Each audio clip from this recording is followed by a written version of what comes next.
বিসমিল্লাহির রহমানির রহিম। আসসালামু আলাইকুম। আমি আমি হামজা কায়সার।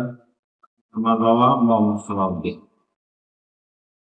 আজ আমি অত্যন্ত দুঃখ ও উদ্বেগের সাথে আপনাদের কাছে একটি গুরুতর বিষয় তুলে ধরতে এসেছি।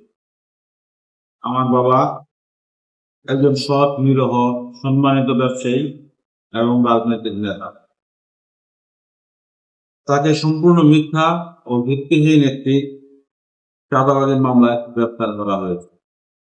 এসএসসি পরীক্ষার্থী ও সাধারণ জনগণের চলাচলের সুবিধার্থে তার রাজনৈতিক অভিভাবকের নির্দেশে সিদ্ধিরগঞ্জ স্কুলের 4 রাস্তার মোড়ের জ্যাম নিরসনের উদ্দেশ্যে কিছু অবৈধ দোকানদারকে গোল চত্বরের অবৈধ ভাসমান দোকান সরানোর কথা বলা হয়, কিন্তু তারা তা না করে উল্টো আব্বুকে চাঁদাবাজ আখ্যায়িত করে।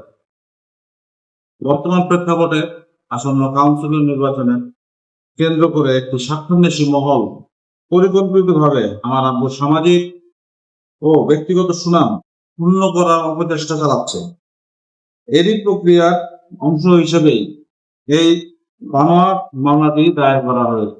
আমি আইন শৃঙ্খলা বাহিনী ও সংশ্লিষ্ট কর্তৃপক্ষের নিকট পূর্ণ শ্রদ্ধাশীল এবং আমি জোরালোভাবে দাবি জানাচ্ছি যে এই মামলাটি নিরপেক্ষ, স্বচ্ছ এবং পেশাদারিত্বের সাথে তদন্ত করা হোক। প্রকৃত সত্য উদ্ঘাটনের মাধ্যমে একজন নির্দোষ ব্যক্তির প্রতি সংগঠিত এই অভিশাপ দূর করা হোক।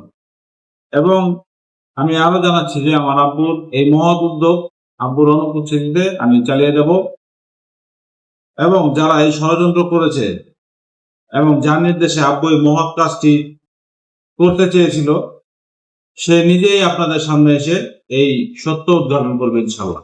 ধন্যবাদ।